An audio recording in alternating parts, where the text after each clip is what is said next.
Hello, everyone, and welcome back to another episode of This Week in Congress. You've got Nisha here, and let's dive in. So first up, Congress has been really eager to pass these red flag laws, or red flag bills.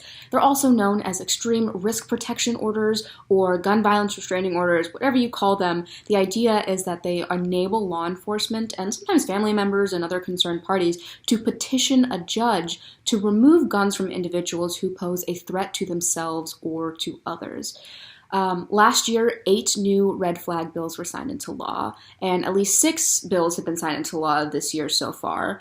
Over 24 more have been introduced into state legislatures, and these red flag bills, just for context, have been enacted in 17 states across the country so far.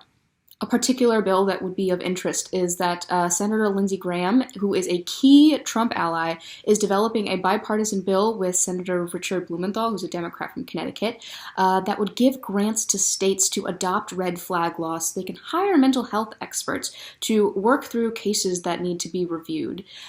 The thing about red flag bills is it's generally coming from the perspective of sort of mental health initiatives, right?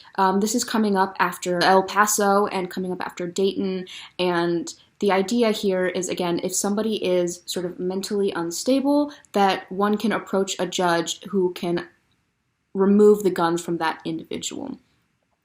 Again, this is an issue that has received a lot of bipartisan support, even support from our president, who said in a tweet that he was in support of red flag bills. So on that front, parties seem to be in agreement. In fact, there's little reason to anticipate that these red flag bills won't continue to be passed. On the other hand, there is a point of tension between the parties with respect to expanded background check bills. If you want to know sort of the state of background checks and, importantly, their loopholes, we have an article on our website that I wrote a while ago. I'll link it below, and it just gives a lot of context about, how strict background checks are, who needs to get them, and again, what sort of the loopholes are. This bill is actually designed to help close one of those loopholes, which is the private party loophole.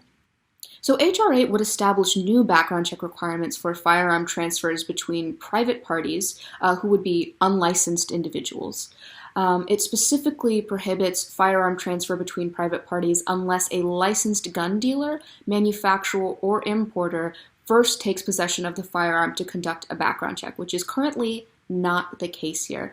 So this bill actually passed the House in February already, and generally, Democrats have been pushing the Senate to then pass it into law, because remember, if it was introduced by the House, it has to pass the House, then it has to pass the Senate, then it has to go through the president, and then it can become law.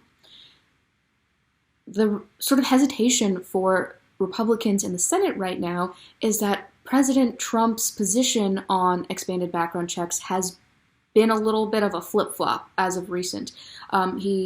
President Trump tweeted that he was in favor of more restrictive, enhanced background checks.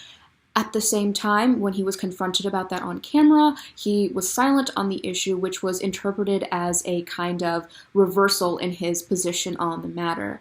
And it seems that Senate Republicans are worried that if they pass the bill through the Senate, then it gets to the president's desk and he vetoes it, then it would be sort of destabilizing to the party in general, and they're not willing to really take that risk yet. That said, a similar bill has actually been introduced to the Senate before by Senators Pat Toomey and Joe Manchin back in 2013 after Sandy Hook. This bill was a lot like H.R. 8, but that bill fell 6 votes short in 2013. At the same time, many of the senators who were in office at the time have turned over since then. In fact, only 2 of the GOP senators who backed that bill remain in the Senate, which are Toomey and Suzanne Collins of Maine. Toomey is optimistic and is convinced that the odds are better now than ever, especially given this sort of turnover and the more recent gun violence incidences across the country. He said as much in an interview with CNN. And Senate Leader Mitch McConnell has been in touch with Toomey and Manchin about the bill, but he hasn't promised his vote, again, not willing to take that risk of having President Trump veto the bill in his office should it go through the Senate.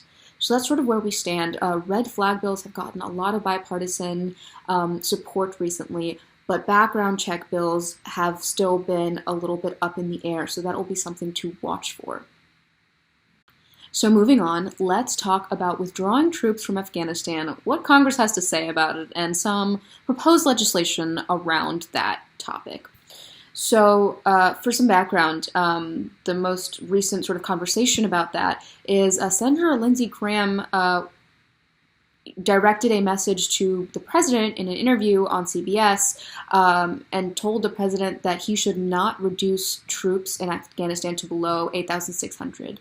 The president has been very eager to withdraw troops and is currently in our country is currently in negotiation with the Taliban to pull out American forces in exchange for concessions. Currently, there are about 13,000 troops in Afghanistan, and again, Senator Lindsey Graham does not want that number to go below 8,600. He argues that not keeping a military presence in Afghanistan is a threat to national homeland security, because if we don't have troops in Afghanistan to sort of combat the Taliban, should an issue arise later, that would be a threat to us, to the homeland, to America. He said in an interview that to reduce that number below 8,600, to go below that, I think would be really risky.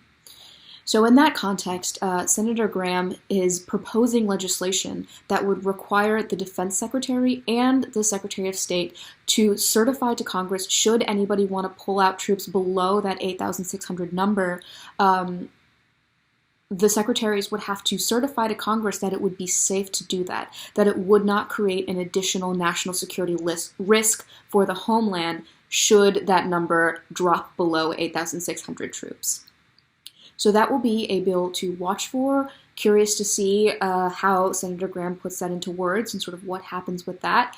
We'll keep you posted when the legislation does come out, but this is legislation that Senator Graham is planning. Lastly, let's talk budgeting.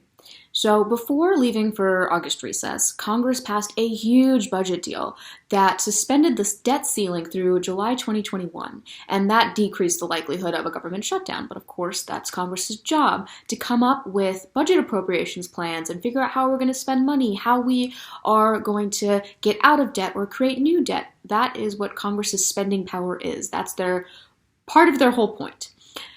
The White House, on the other hand, has been thinking about a recessions package, not like a recession like 2008, like the looming recession that people are talking about. A rescissions package comes from the word rescind, and it's a kind of bill that would rescind funding that was previously included in an appropriations bill, which would have been designated by Congress. So this rescissions package that the White House has been thinking about imposes more than $4 billion in cuts to United States agencies for international development and the State Department, which very much undermines the way that Congress functions. Because again, it's their job to figure out how we spend our money that way. So this has been a point of tension between the White House and Congress, especially over the last few days. And on Friday, Speaker Nancy Pelosi wrote a letter to the Treasury Secretary Steve Mnuchin, warning that a package like that could only be approved by Congress, which we talked about already, and according to a legal opinion from the Government Accountability Office, is actually illegal for the White House to impose a rescissions package like this. She assured Mnuchin in this letter that Congress would take no action to allow for the rescissions package and urged the administration to reconsider something like this. She said explicitly in the letter, "I request that you work within the administration to stop this proposed rescission, which the Government Accountability Office states is illegal, which violates the good faith of our budget negotiations," sidebar, again, because Congress is responsible for the budget negotiations, which important Republicans say is ill-advised and which overrides Congress's most fundamental constitutional power. That was what was in Nancy Pelosi's letter. So since then, President Trump has listened and has decided to scrap the rescissions package, and which would have otherwise hugely undermined Congress's power over the purse, as they say. So that has been a point of tension that has been resolved, but something to be wary of, something to understand and watch for in the future, how things like that can play out. So that pretty much wraps up what we have today. We talked about red flag bills, expanded background check bills. We talked about Iran, and we talked about budgeting. So I hope you enjoyed this week's episode of This Week in Congress, and if you did, go ahead and give us a like, comment. We love to hear what you have to say about it. If there's anything in particular you are interested in learning more about, let us know. We'll put something up a little bit more in detail for you. And thank you for watching. Please subscribe to our channel, check out our website, and look forward to seeing you again soon. Have a wonderful rest of your week. Bye now.